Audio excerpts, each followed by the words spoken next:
We are recording. So, hi, Amble. Thank you for agreeing to join us today and just having a wee discussion about working remotely and your experience and practices of that.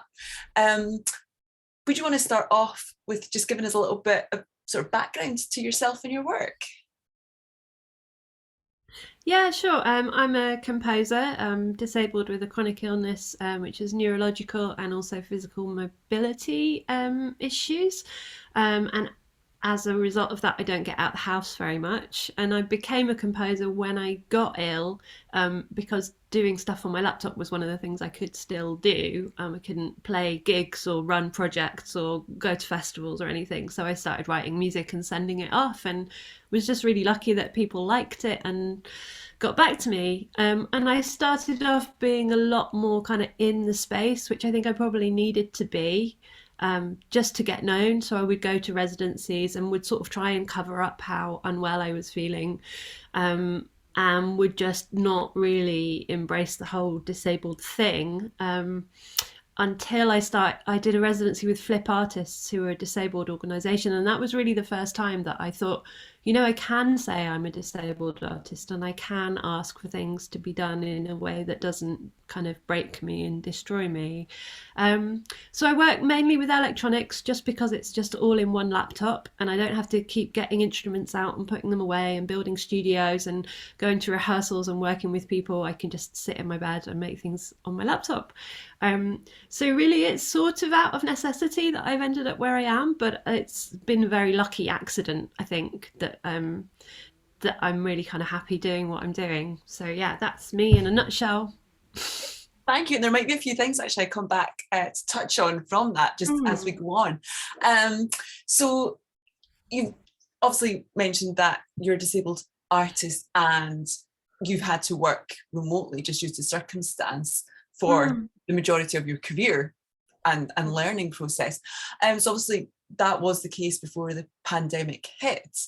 Mm. Working remotely for non-disabled people, artists, whoever, whatever work they did, it was a new thing. Can you tell us about a little bit about the development of your remote working as you've gone on in your career? So did you sort of refined practices that have made it more streamlined for you? Things Mm. that many people just haven't had to think about until it faced us. Yeah. Um, I mean, I think at first a lot of it was just making things at home and then sending them off to competitions or sending them off to residency applications. So that was sort of how it started. And then I met a woman called Shelley Knotts who does live coding, which I don't know if everybody knows about live coding, but basically there's a program called Super Collider, which was the beginning of live coding, where you just type code like synth generate sine tone 144, and it will play you a sine tone of 144, and then you can change that code as you go along, and it creates electronic noises through the synth generator in the laptop. So she does that, and she put me in touch. I got invited to perform as part of OFFAL, which is Orchestra for Females and Laptops. And everyone else was the live coder, but I was a string player, and I would process my electronic fiddle. We did a few live gigs, and then we got introduced to Jenny Pickett in Nantes, who has been running live streamed festivals for decades, and she's like really on top of this. And there was this bit of software, and it was called Ice Stream, and it was designed actually just to stream radio shows, but they APO33 in Nantes had basically hacked it so that you could have several incoming streams at the same time and then mix them on site. So we were using that to do a live stream ensemble, and that's kind of how it all started, really. And we had players in Colombia and a player in India, some in America. Me and Shelley were in the UK, Jenny was in France. And so it really made sense for us to use this ice cast. And it was really fiddly and really complicated. Like sometimes the streams would drop and somebody would have to be on site to like get the streams back up, and you'd drop out and then you wouldn't know if you were in the mix or not because your reverse stream wouldn't be coming back to you. And I'd just be sitting there in my living room playing, thinking, well, they might be able to hear me. I don't know. So that was kind of where all the streaming stuff started. And then from there, I ended up working with Shelley to think, well, actually, this is really good for disabled people. Once I'd done a few concerts in my pajamas in my living room, I was like, oh, this is brilliant. This is so good. I've just played a gig with some amazing people in another country, and yet I can go to bed like straight away in my own bed. It was amazing. So we then did a research paper where we interviewed lots of disabled musicians who are professional musicians and asked them, like, you know, what would you need in order for this to become something you could do? And it really quickly became apparent that using the ice stream and jack trip, the two bits of software we were using, were sort of uncomfortable. Like, you had to be really technical, you know, technically aware, and you had to go into your terminal and like set your port numbers and stuff, and it just didn't really feel doable. So we met this woman called Olivia Jack, who had started Jack Trip, and she also had started this kind of online sharing portal, which was mainly for like dancers and videos to work with musicians who were in other time zones or other countries. And we started to look at whether we could do that. And it was still a bit fiddly, but it was better. And then the pandemic hit, and we were right in the middle of that research project. And we were just kind of like, oh, okay, because it's actually perfect because we can just carry on with the project we were doing. And we were probably one of the only projects that wasn't like totally flawed. And we'd also applied to do, at this point, we just had our application to make the opera. We asked these questions of everybody. We just had that accepted, and a week after that, the lockdown started, and we got an email from Creative Scotland saying, can you give us like your idea of like how you're going to change your working process so that this project can still go ahead. But because we'd said we were going to work remotely, and that was part of the experimentation of the opera, we were like, I think we can still do this.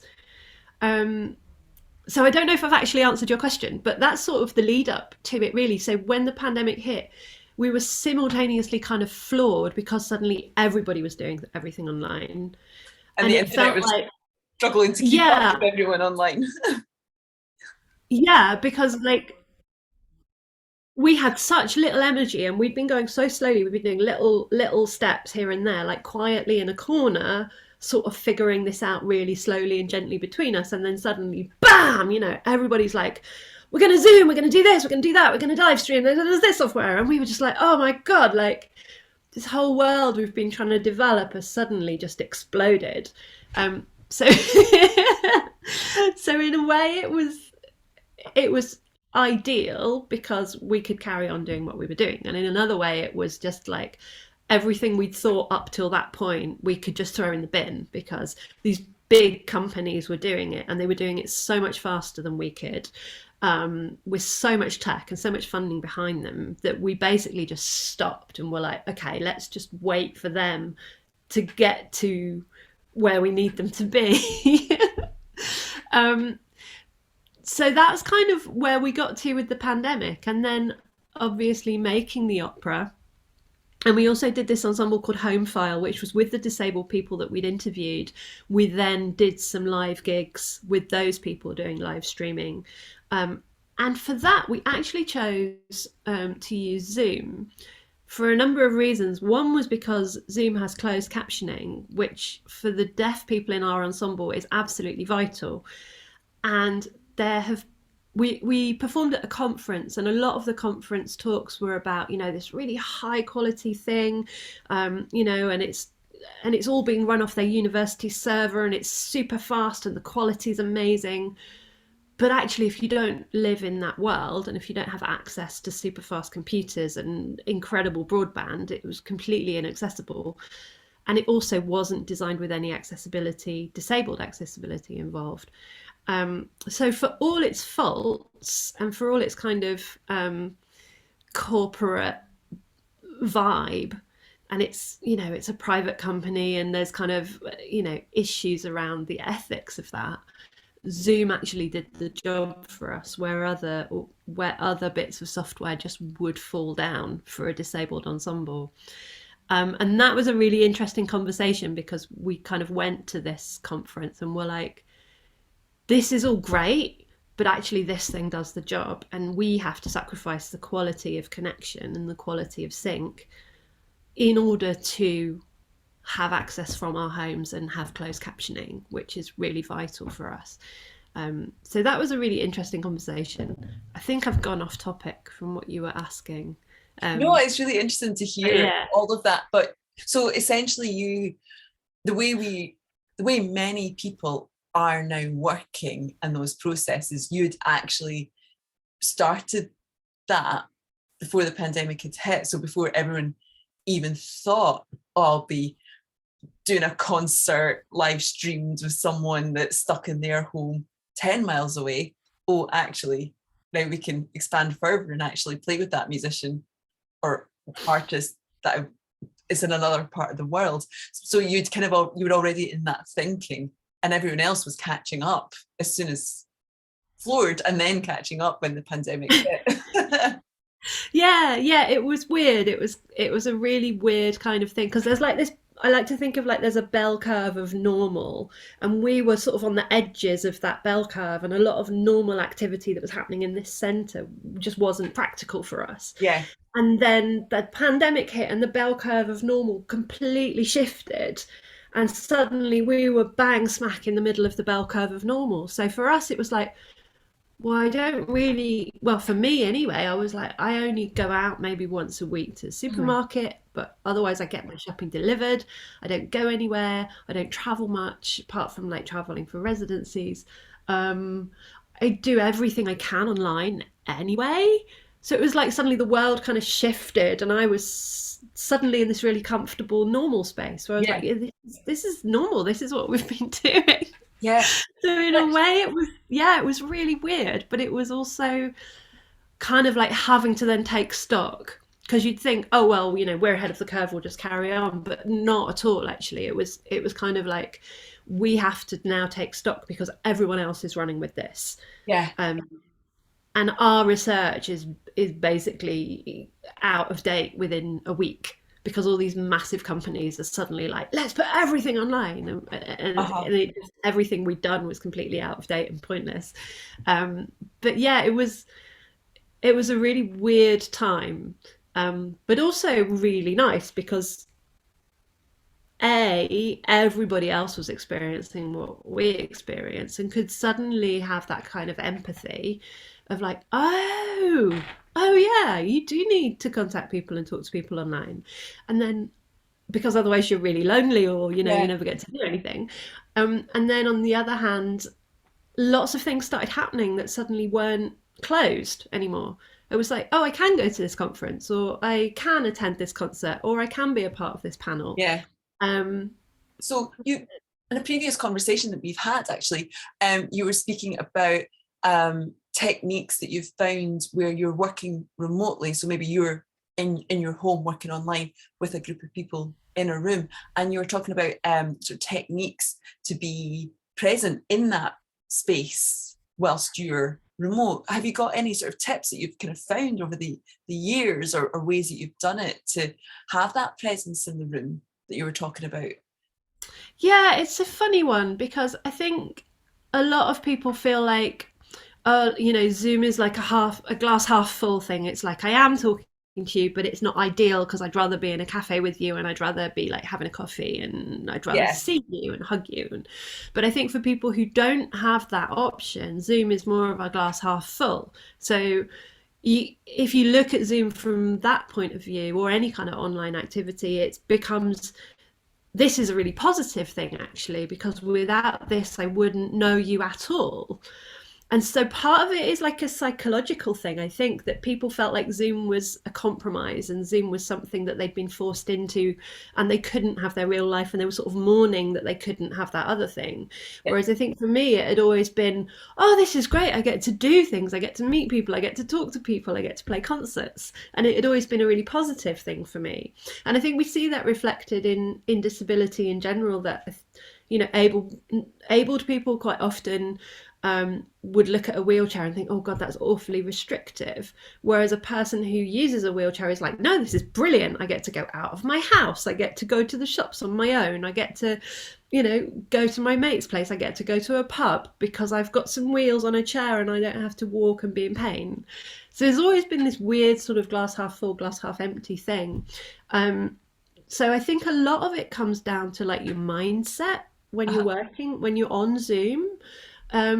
And then I think when we were doing the opera, it became really apparent that like patience was like the real thing, because you are missing so many human cues being in the same room as other people. And just as a tangent, actually that can be really positive for people who get overwhelmed with like interactive processing. So if you have anxiety, or if you have like some types of autism or Asperger's, and you find reading other humans exhausting, actually not being in the same room as that human and having a lot of that body language stuff gone away is easier to just talk to a screen than to have to be in a room with somebody and be worrying about all of that human interaction stuff. But that's an aside. Where was I?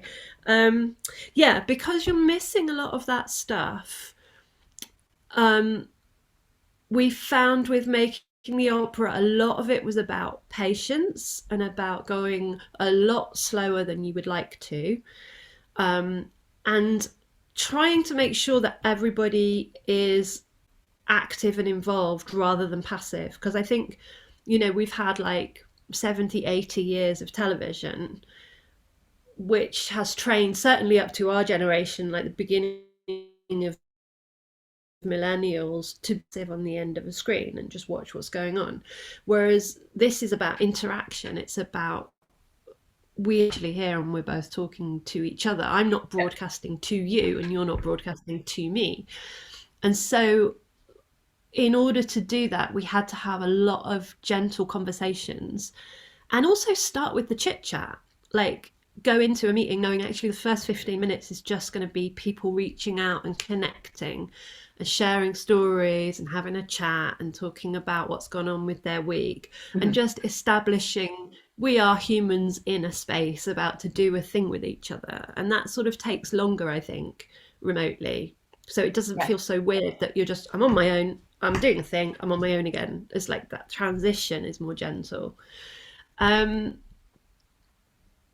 I think we've talked about this before on Zoom calls. There's something, I mean, I'm absolutely not doing this right now because I've got my curtains behind me, but there's something really feminist about Zooming from home, because home is such a personal space, and we've always sort of, because of our work culture has been built around the kind of male patriarchal system, when we go out into a work environment, we might wear different clothes, or we might be in a neutral environment. We might be in a place that makes a statement, you know, so we're in a place that's, you know, very heavily marbled, or in a cafe that's pretty swanky. Yeah. And you don't really know the reality of that person that you're meeting, because you're in this kind of false environment, like a swanky office. And you then kind of feel less yourself, and you're almost putting on a face to be like, oh yes, I'm part of this office culture. This is definitely how I see myself and how I live. And everybody has sort of imposter syndrome and feels awkward about it. But then when you're zooming into people's homes, you get a sense of who that person is. And a lot of that veneer falls down. And I think there's a lot more kind of gentleness and compassion in that. Like, if somebody's kid runs into a room, it's like, of course, we all have families, and that's fine. You know, whereas we saw just this week, somebody, you know, took a baby into the Houses of Parliament. It was like, well, you can't do that. It's like, but I am a mother and an MP. Why shouldn't I be able to do both of those things at the same time? We have these arbitrary rules that home things should be at home and work things should be at work. And it's actually been really lovely in Zoom, because when you meet somebody, you can see their posters behind them, you get to meet their pets. That's my favourite bit. Their kids come in, or their partner comes in and walks behind them in their pajamas or whatever. And it just feels like a better connection in some ways, that you're not in this false professional environment. You're just meeting two people trying to make things happen. Yeah. And communicating on that level is a lot more kind of vulnerable, if you allow it to be. And I think that has really helped us when we're making work, that we're not in a space pretending to be professional musicians and trying to keep up appearances. We're in a space being ourselves in our homes and giving a real version of ourselves. Yeah. Maybe Yeah. because we are at home and we don't have so many of those barriers up. Yeah. Yeah. So I think, and and then we saw that. I was at a conference on Monday I was on a panel via Zoom, and the sound Yeah. wasn't working the first sort of 5-10 minutes. And it was amazing how many people who were watching via Zoom were, after a couple of minutes, going, sounds not working, like sending these like messages in the chat. And I was like, okay, well, just, they'll get there, just, it'll be fine, just hold it. But people were really quickly like leaving the space and being like, I'm out, I'm not listening, I can't hear anything, I'm leaving, and signing out of the live stream. And it was really interesting, that kind of difference in perspective about how patient to be. Because obviously, if you're a disabled person and you rely on interacting via Zoom, that level of patience of be like, well, we'll get there, we'll communicate, we'll talk slower, we'll go over things again. I might have to explain things to you 4 times. My Wi-Fi might drop out, and then we come back and it's all fine. Like, all of that is fine. And then dealing with people who were kind of in a professional mindset, if it didn't work within a few minutes, they were like, no, I'm gone. And that was really interesting. And at the time, it felt like a very kind of masculine way of doing things, like really kind of like, this has to work or I'm not interested. And then also somebody was asking me about whether that was a disabled thing, and I wonder if it is as well, because I think a lot of disabled people are used to things not working the first time around. Like that poor woman that went to the COP26 and couldn't get into the building, and it took them like 2 hours to realise she wasn't there and to go and find her, and then say, oh, actually there's a ramp at the back. But disabled people, we're so used to that. We're so used to turning up at a venue and being like, oh yeah, the lift doesn't work. And it might take us 3 hours to figure out how to get into the building. So that was a really interesting kind of culture clash as well, that sometimes things take longer and it's okay. And I feel like sometimes remote working gives us that kind of comfort and that kind of more home-based, gentle environment to say, it's all right, just go and deal with your kid. I'll make a cup of tea. And then you come back when your child's settled, or whatever it is. It's a much more feminist way of working, to me, to just allow the time to be flexible and allow that other human to have their own space and their own life. That's all really interesting. And so that's also like a big thing of most people being online at a time, or online at the same time. Have you found ways of kind of making, sort of going back to that, where you're perhaps remotely working but everyone else is in the room? We spoke about that in one of our other Zoom chats a wee while ago, and about how to manage that situation where sometimes they'll ask you to be in person, where you're saying, because the event is in person, but you're saying, well, actually for me, that's a challenge, that's potentially a barrier to me participating if I do this remotely. How do you find that balance when, if you're one of a few people remote but everyone else is in the room? How does that balance work? It's a really weird one, and it took me ages to have the confidence to do it. I think the first time I was supposed to be performing at Beast, which is a Birmingham electroacoustic ensemble conference, and the week leading up to it, I just thought, I'm not well enough to get on a train and go to Birmingham. Like, I know if I do it, by the time I get there, I'll be destroyed. I can't do this. And actually they were really cool about it. I was like, can I just stream in? And because they do a lot of like electroacoustic music and stuff, they were like, yeah, okay, we could do that. We'll just project you on a wall and you can do your show on a wall. um but it did take me a lot of courage to kind of be like, yeah, no, I can't do this. This is really awkward. And then I think since the pandemic, it's been easier to, well, at the beginning it was easier. And then now, as we're coming out of the pandemic, there seems to be a lot of people being like, oh no, we don't want to do things in Zoom. We just want to be there in person. Like, we don't want to, that reminds me of an awful time and I don't ever want to go back there. And there's a whole bunch of us are like, I'm still there, help. But yeah, I had a conference that asked me to be on an accessibility panel, and I said, yeah, sure, because I just assumed that it would be online. Like, it didn't even occur to me that it wouldn't be. And then they were like, okay, well, we need you to be in London for this date and then be at the conference. And I was like, oh, no, that's not what I meant at all. And so I sort of went back to them and was like, I think I would prefer to do this remotely. And they had the same reaction. They were like, oh no, this is really bad. Um, and they were really resistant, actually, and it was quite weird because it was an accessibility panel, and I had to say to them, look, if I come to London, that's a day resting before, and then a day on a train, and then a day resting to recover from being on the train, and then an afternoon at a conference, and then a day recovering from being at a conference, and then a day on a train, and then a day recovering from being on the train. So that's like a week to do a 1 hour talk on a conference. And I mean, economically it doesn't work because I would have had to pay for my train, pay for like 5 nights in a hotel. And they weren't paying me enough to cover that. And I'd have to lose 5 other days' work to do that. So it was like, well, this just financially doesn't make sense. But also physically, I don't want to feel that awful.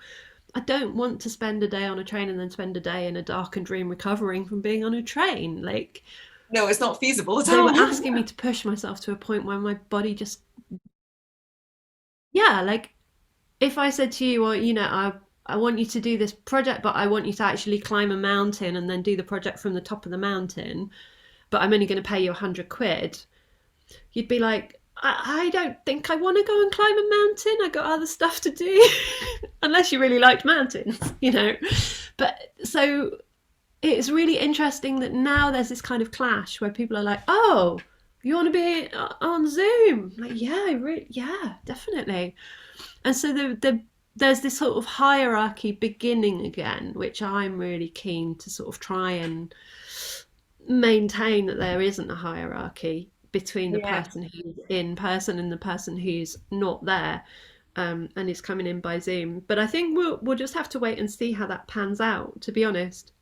But it does have a huge implication for things like, there's another job I went for, and initially it was based in London, and I applied for it, and they had so many applications from people all over the UK who just assumed it could have been done online that in the interview they were like, actually, we're going to make this position remote.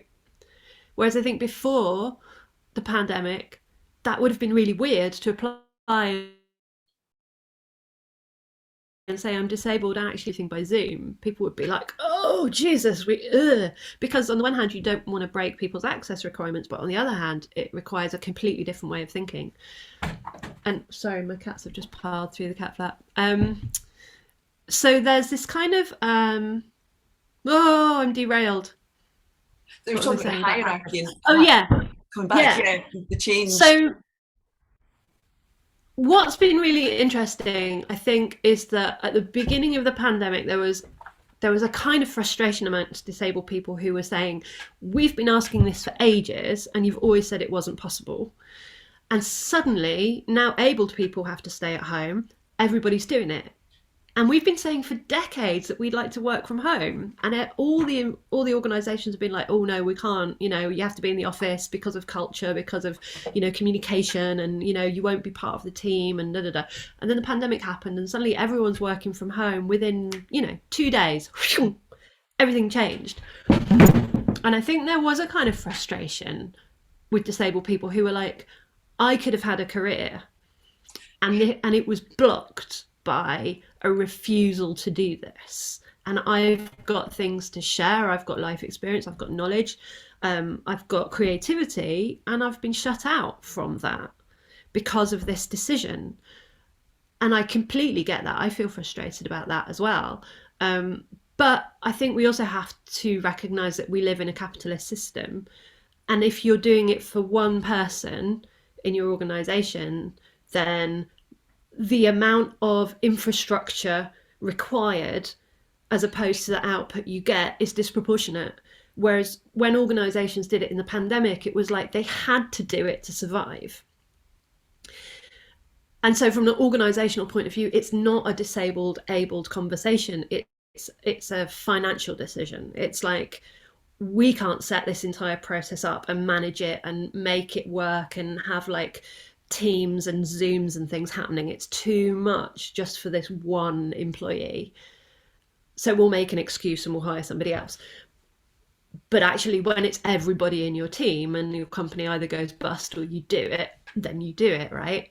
And I think what we're really hoping is that we can keep that door open, and that we can say to companies, like, you've done this before. There is absolutely no excuse to say no to a disabled person who wants to work from home now. And in the same way, there's no excuse to say no to a woman who had childcare issues and wants to Zoom in because she's got a sick kid in the house, and like, she can do her work most of the day, but every now and again she might have to go in and put it back to sleep or give it some medicine.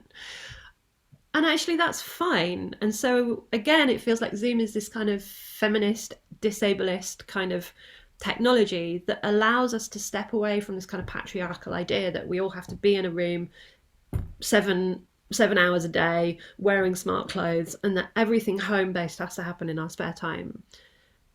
And I think that really that shift to being more home-based is a really positive thing, and hopefully we can keep the door open. Having said that, I've just had a conversation with an organisation I worked with all last year entirely by Zoom, and everything went fine. And then at the beginning it was an academic thing, I will not name and shame, and then in September they were like, oh no, you have to come in at least 3 days a week. And I was like, what? And they were like, yeah, no, we're not doing online anymore, it's not going to be possible. I was like, but you have done it, and you can do it because you've proved you can do it, because we've done it for a year. And they were like, yeah, but it's too difficult. It's too difficult. We're just going back to in person, and if you can't be in person, then we and I'm just like, hang on a minute, this doesn't make any sense. I know you can do it. You have been doing it. And they were like, no, we don't have the resources to do it. So there's this immediate, there has already been a pushback. Yeah. So really, it needs all parties involved on board and understanding to keep that happening, and using and looking forward to the technology for people to work remotely and in person. Okay, that's all really interesting. Just sort of thinking about some other things that we kind of have chatted about previous. So you've talked a little bit about the approach of making the opera remotely and how you were all remote, and that kind of I'm not mean learn as you go, but just take it bit by bit and kind of trial and error of how it works. And I guess you were already in that process where now everyone, when the pandemic hit, it was trial and error, and that you talked a lot about patience. Do you think you would be able to sort of sum up the key elements of remote working, which you've learned from making the opera? Because obviously you've gone and done a massive project. And within that, you've obviously talked a lot about how your practice can focus a lot on feminist and disabled theory. How working remotely is fitting into those terms for you and your colleagues and your peers. Yeah. I think it's been a really good opportunity to test some of that stuff, because I think we always knew that there was a better solution to care, childcare, being disabled, running a home. I think we always, we had this wave of feminism where it was like, I can go out to work and be in a power suit and compete with all the men. But those women were also going home and having to cook all the dinner and look after the kids and clean the house. And if you earned enough, you could pay somebody to clean your house. But the actual kind of mindset didn't change enormously. It was like, okay, we're going to allow women into this space, but we're going to expect them to fulfill both roles at the same time. And there was this also this lean in philosophy, like, if you're going to come into this space, we expect you to change the way you are to suit the men that are already in this space. So you have to think more like a man, you have to communicate more like a man, you have to be more assertive, or, you know, this kind of lean in idea. And I think amongst feminist circles, and there was already happening, in sort of feminist ensembles like OFFAL, where we very much were trying to make sure everybody was accommodated and kind of work out concert times that worked for people who were in developing countries, and making sure that we were using technology like Super Collider that you can download onto a really cheap laptop. So, and because Super Collider sends data and the engine at the receiver end actually makes the sound, it meant you didn't have to have this amazing connection, because I'm not sending sound via Wi-Fi, which is huge. I'm just sending ones and zeros, and the sound is then created by the machine at the other end that interprets those ones and zeros. So we already had that kind of like that way of thinking of like, well, how do we make this accessible for people in different environments who have different needs and have different responsibilities and have different financial kind of hierarchies. And that was definitely happening within feminist circles, but it was really hard to kind of come into like something like opera, for example, where it's very hierarchical, and you come in and you do your work and you're told what to sing and you will sing it in this way. And we were like, okay, well, how do we not do that?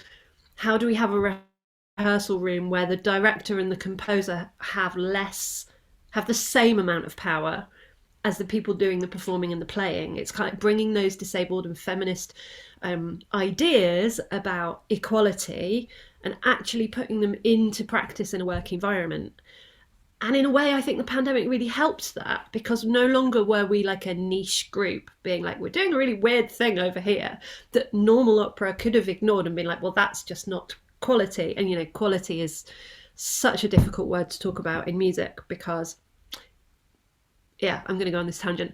To get to the level that a lot of people consider quality in classical music, especially, you have to have had certain privileges. You have to have had enough health to practice 6 hours a day. You have to have been able to go to your conservatoire training 5 days a week.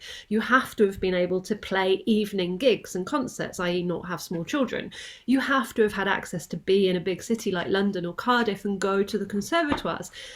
So if a disabled person doesn't play at your level of quality, it's not because they're not a good musician, it's because they simply haven't had access to the kind of training and practice and concerts and life experience that the others have. And so using a term like quality in disabled music is really deeply ableist. Yeah, think about the language.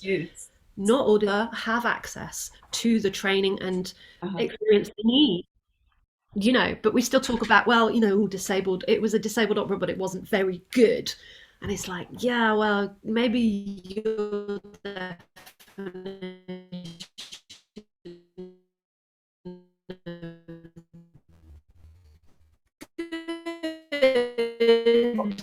Hi, Amble. Hi, Amble. I think our connection has hung a little bit. Oh, hi, Amble. Actually, for me, what's good, being able to bring what they want to bring and be their authentic self. Cool. I'm just going to cut in there. That's all really interesting. And share the beauty of who they are as them. And for me, that's more about quality.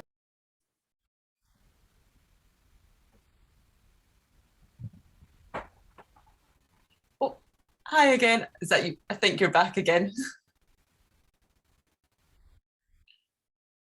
Can you hear me there? Yeah. Brilliant. So I think actually the captioning was picking up what you were saying. Hello. I don't know how much you missed. There was just a little bit in the middle, but I think the captioning was actually picking some of it up. You were talking about that word of quality and people perhaps going to see a concert that involved or was produced both by disabled musicians, and that use of the word good and high quality. I think that's just where we hung a little bit. I don't know if you remember what you were saying at that point, just in case I didn't pick it up. Yeah, I think I was on a tangent, but I was saying about how quality relies on having had a certain set of advantages, and you're not going to get to that level if you haven't had those advantages. Yeah. And so when we think about disability work, I think we have to think, and again, I think there's a patronizing thing that's like, oh, they're disabled, it's not going to be as good.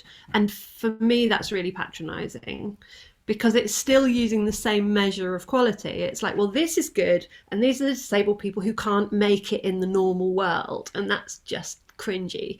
Actually, for me, quality in a disabled sense is about people being able to give what they want to give to the best of their ability and share their musicianship and say what they want to say in a way that they want to say it. And that is quality for me. And so we were really keen to set up the opera in a way that allowed people to be their real selves, and not, there's this big thing I think with performance training that is like, the show must go on.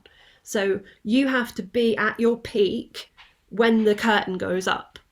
And so if you feel like shit during the day, you have to get yourself to a point where you're at a peak, so that when you go on stage, you can do it. And it has to be that every single night. And I think with disabled people, it's a case of, I don't know if I can get myself to that point. Some days I can and some days I can't. It might depend on what the weather's like. It might depend on what I've eaten. It might depend on how much sleep I've got. It could be anything that throws me off, and then I can't get there.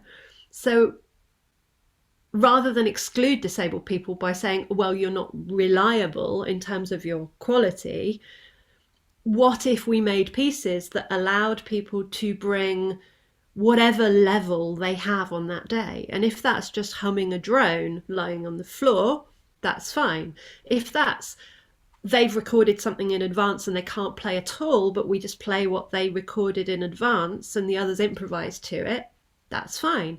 If they turn up bang on their game and they want to give us a virtuosic performance, that's also fine. So for us, it was about trying to create a structure that allowed the performers to be real and not put themselves in a position of discomfort, and to give us what they had to give us on any given day, and for it still to make a really high quality piece of work. And I think in some ways we succeeded, and I think there were lots of things we learned. One of the things we learned was that our time frame was far too squashed. Because we were doing it remotely, we had to, our poor singers and musicians had to learn to record themselves. Because it was during lockdown, we couldn't even send a technician into their homes. So it wasn't like before, if what we'd been planning to do, because it was just remote recording, we would have a technician with them doing the sound recording in their space. But because of lockdown, we couldn't do that. So we then had to order the equipment and post it to the musicians. I'm sure a lot of ensembles have done this, and they'll be nodding away. And then we had to have sessions training the musicians to get themselves recorded. And then we had to have time for them to send those recordings to me, and for me to listen back to those recordings and see if there were any big problems. Like in one of them, there was audible sirens from not sirens, but like a beeping from an upstairs neighbour. That was audible on the recording, but wasn't audible in her flat. So she had no idea there was this beeping all the way through, but our mics had picked it up. But then, of course, that gives me double work, because if I'm in the rehearsal, rehearsing with them, and then they send me the recordings, I then have to listen to the recordings. And then by the time I've done that, I'm back in the rehearsals. So there's no rest period. My rest period gets filled up with listening to the recordings, which was something we hadn't quite put into the schedule. So Yeah. there's all sorts of things like that that we learn, that actually you can't just say, let's record 2 days per week and everybody will have a nice rest. Because in between, you've got a lot of troubleshooting to do so that you know what scenes you're going to have to recut the next week. You know, it's like, oh, we need from this phrase to that phrase because there's a car alarm going off. So we have to redo that.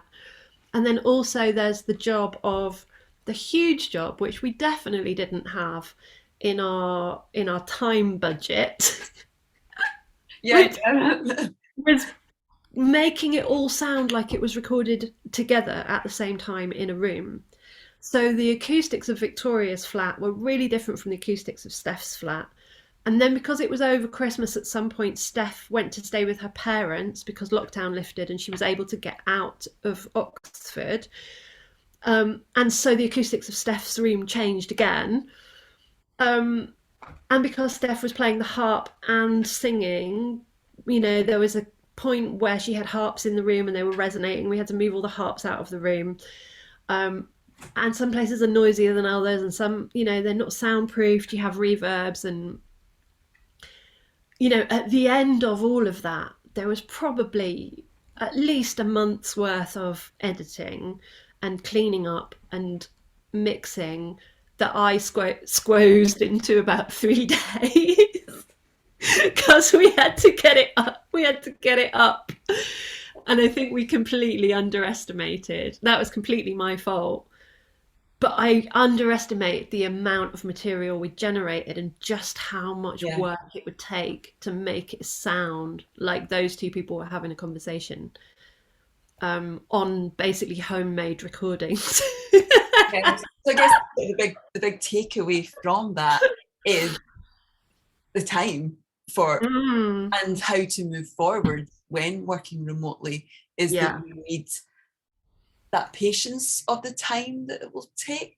yeah, Whereas, like you say, we do live in a society where everything should have happened yesterday. But accepting yeah, that we can have a different way of working and it may take yeah. a bit longer, but that Mm, isn't a bad thing. It's just a different thing. yeah. Yeah, absolutely. I think I I think I wrote about this somewhere, but the problem with giving people more time is that that costs more money. And when you go for a funding bid, they will look at it and be like, well, why are you paying somebody 6 months to do a project that a non-disabled person could do in 2 months? Yeah. Um, and that is definitely like, I think Creative Scotland do take that into account, and I would hope Arts Council do as well. I don't have so much to do with them, but there's, you know, when you're working in a more private sector, there is this case of like, well, it might take me 3 weeks to do that, and they're like, well, we could just pay somebody else to do it in a day. So you become very uncompetitive Mm. financially if you need more time. My response to that would be, you're getting a perspective that you don't otherwise hear if you employ disabled people to make things, because they will make things that you won't have thought of Yeah. because you're not living that life. And so to get that perspective, sometimes you do have to pay a bit more because those people do need longer to do it. The other problem with time on the opera was that in the original bid, in the original timeline, we were going to rehearse it all online, but the actual gig was going to be live. And so none of that cutting and editing and mixing and mastering was going to be necessary at all. We were just going to rehearse, rehearse, rehearse, rehearse. The singer's going to learn it all and then do it in a oneer at sound. Um, Obviously, because we chose to make a video piece of it, that period of like between the last rehearsal and getting it on the stage was like, we just there, oh, suddenly there's a huge editing process that we just hadn't accounted for. But we couldn't move the festival and we couldn't squish the rehearsals and the recordings, so it was just a case of we just have to do it, and it's really painful.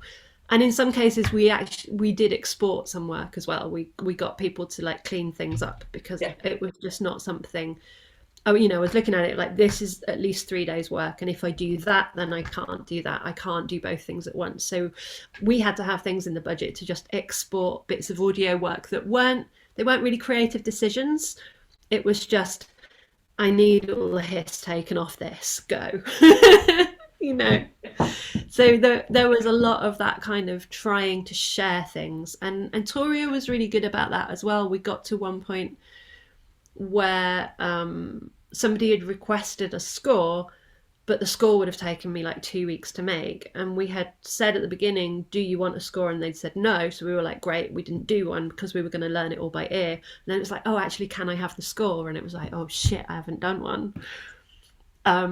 So then that became a team effort as well, whereas usually you just go back to the composer and say, right, well, you have to do the score and you have to do it by Thursday, and that composer would go, ah! Or the composer would have done it in advance. But then that became like see, the thing was that going back a bit, that was an access decision as well, because it was like, we have a disabled composer and I can make you a score, but actually if we don't need a score, that's work we don't have to do, and because I'm disabled, every time I do work it hurts. So if we definitely don't need it, then we won't do it. Yeah. It turns out we did need it, so that was a big learning curve for me as well. I think even if musicians say we don't want a score, we can do it all by ear, there may come a point at some point where they're like, can I just see the dots for that? And you're like, oh shit.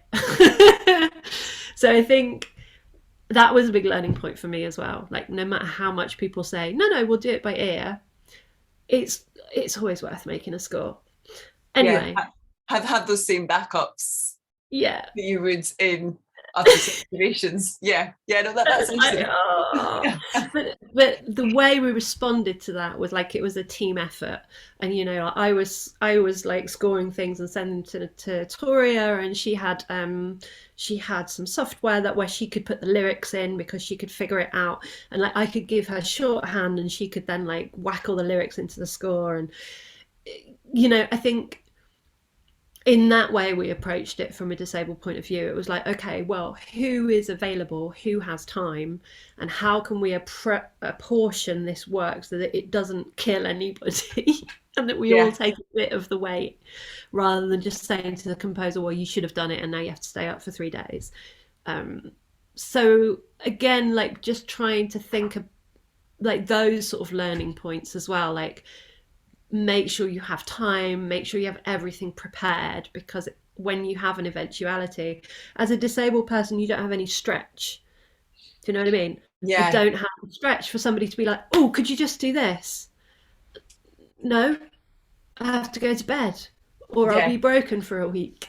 So, it's always like trying to imagine what the stretch is going to be, what people are going to ask you to do. Oh, could you just? And figuring out how you're going to deal with that, and whether that's putting more time in the timeline to start with, or having people you can farm things out to, or anticipating it and having done it already so that they don't ask. But it's always sort of that, and I know this is something that happens in all arts projects, but usually somebody ends up taking the whack and pulling an all-nighter to get it on the stage. And in a disabled ensemble, you just can't ask people to do that. So you have to have another strategy.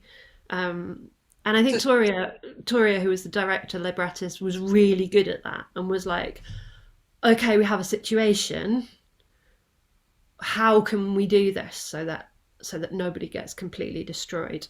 And that was really important. And I think that's also like a feminist kind of way of thinking about things. Instead of being like, well, it's your mistake, you deal with it, you take the hit. It was like, I'm actually not going to make you go through that pain. And it is almost in that kind of working situation. You put your project together, you've perhaps put it to funders or an organisation, and you've got your budget, and you always have that contingency for financial. You've actually got your time contingency as well. And if you don't need it, great, you can all have an extra cup of tea in a break. Or you're not all scrabbling going, oh, I can't do it, and seeing you've got that time built in. And that's exactly. And that's possibly something that going forwards, organisations and funders is something that need to consider Yeah, in this new way of working. yeah. Yeah, And that idea of like what is a month's work for me is maybe a week's work for somebody else. So if we're collaborating, I need to be clear that I will do a day here and then they won't get anything for a week. So there's no point in them coming back to me on the Thursday with changes because I'm not, so it's sort of, I think the ideal way of doing things is sitting down at the beginning of project with everybody who's going to be involved and finding out what the best way is that they work and saying, what do you need to make this work?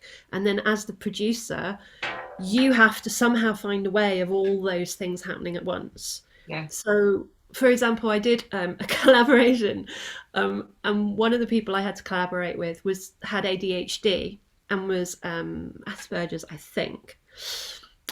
Was Asperger's or has Asperger's? I'm not sure which term they prefer. Anyway, always check. Some people feel it as an identity, some people see it as a thing they have. But I don't know in this case which is yeah, correct for this person. Anyway, their way of working is to get on a Zoom call, go off on a million tangents, and spend about 4 hours just going mad in all directions, and then finally getting to a point where they know what they want to do, which for me was completely inaccessible because after half an hour of that, I was just exhausted and couldn't keep up. I was just like, oh God, I can't cope.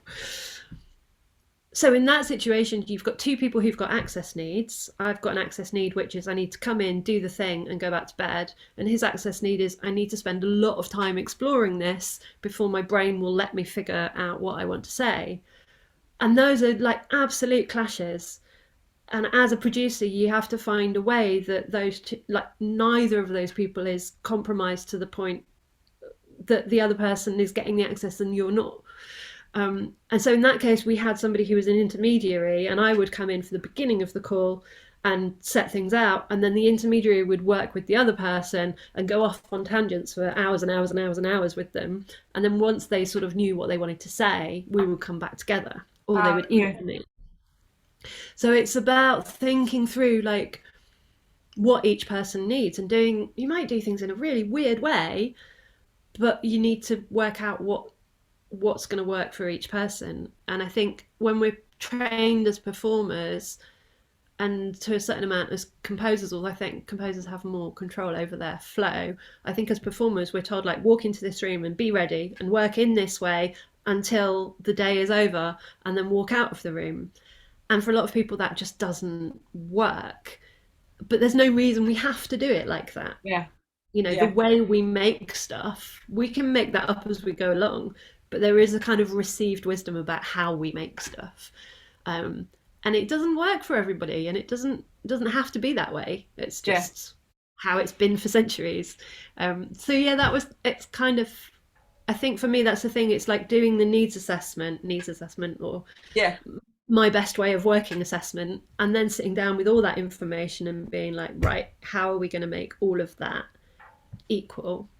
It's like when you cross the road, there's those little bumps for blind people, and whichever way the bumps are going in a direction, it gives them different information.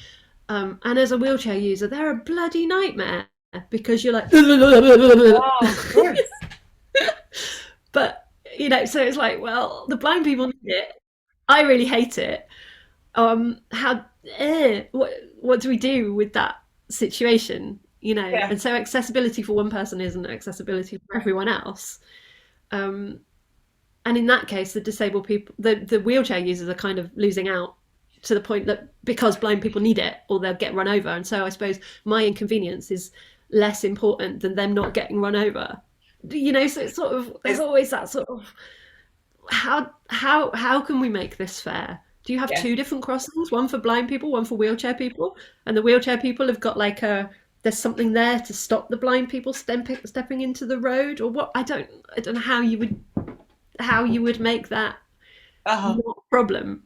But I think that's what we always have to think through as producers. It's like, yeah, how do we stop one person's access needs becoming a problem for the other person, Yeah, so and it's vice versa? basically organizations and anyone working in that any remote situation, regardless of who it is, it's assessing the need for each project and not assuming that one need will work. Yeah, Yeah, and also not being like, this is how we do things, let's bolt on this weird thing on the side. yeah, You know, it's like, if the way you do things is the problem, then don't do it like that. yeah, So it's a bit like, if you have an orchestra and, you know, it's a very rigid way of working because everybody has to be there at the same time, everybody has to be ready to play at the same time, everybody has to rehearse for the same amount of time. It's like you have to be not a cog in a machine because you're an individual and you're a player and you're a performer and an artist, but you have to fit into that structure. And there's not that many disabled people who play in professional orchestras because it just doesn't work for them. So then if you say, oh, let's have disabled people working with an orchestra and we'll just keep the same orchestral format and try and squeeze disabled people into it, then you're probably going to harm those disabled people, because if it worked for them, they'd be there anyway. The reason they're yeah, not there is because it doesn't work for them. So if it's the way that you're doing things that doesn't work for people, then you need to change the way you're doing them, not just try and bolt on disabled people on the side and be like, well, you know, and so like having staggered rehearsals or half rehearsals, or I think I wrote a little thing about staggered rehearsals, like, so you could have crip rehearsals, like for energy disabled people, you could have a rehearsal Tuesday afternoon, Wednesday afternoon, rehearsal A and rehearsal B. And then Thursday morning, you could have non-crip rehearsal A, where they do what you did Tuesday afternoon. And then Thursday afternoon, everybody does A. So everybody's had a chance to do A, but the non-disabled people did them both on the Thursday, and the disabled people did them Tuesday and Thursday. And then on the Friday, you do rehearsal B1 in the morning for the non-disabled people. And then Friday afternoon, you have B2, which is everybody together doing B, if that makes yeah, sense. So everybody's had two rehearsals, but some people had Tuesday, Wednesday, Thursday, Friday afternoons, and some people had Thursday day morning and afternoon, Friday morning and afternoon.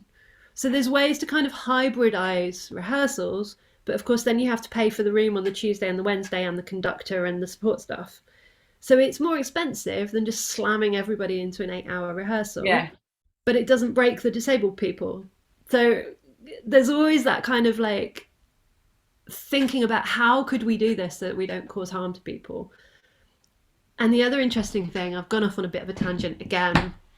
The other interesting thing about working with disabled performers and disabled musicians is that a lot of the ones that work in kind of professional music are really used to saying, oh, don't worry about it, it'll be fine.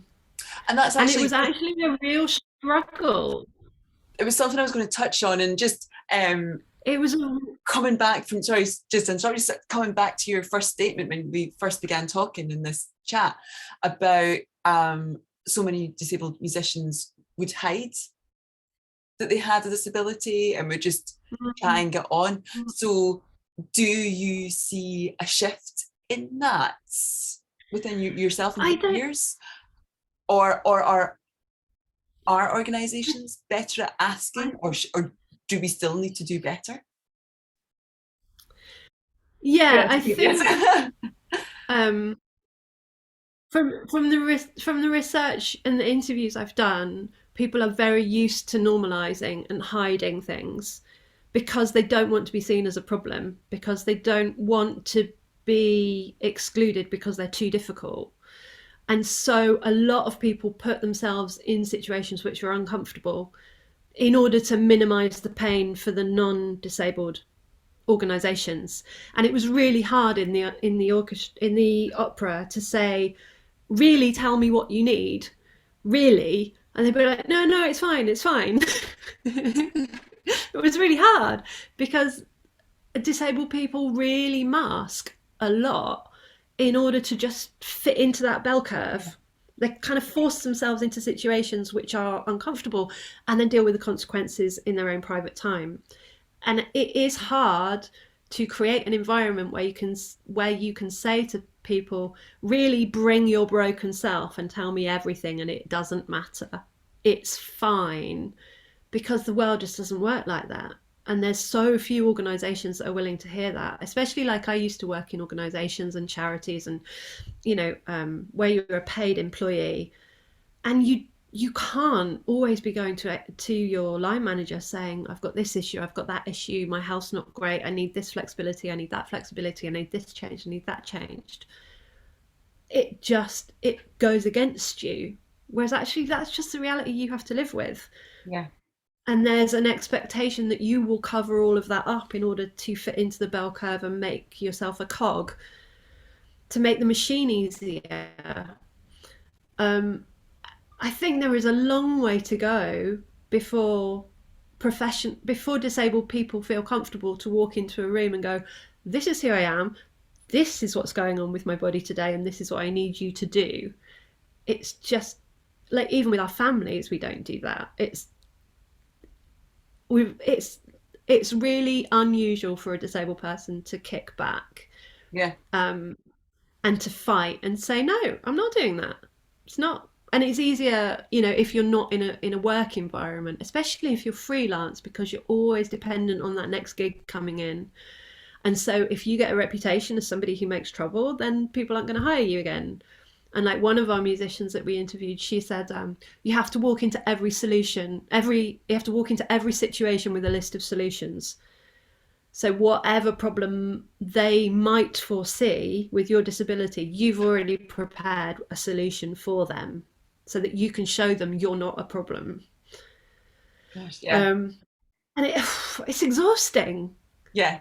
Yeah. To not only be like, I have to deal with all these physical things going on, but I also then have to pretend and fix all of those problems for other people so that I can work.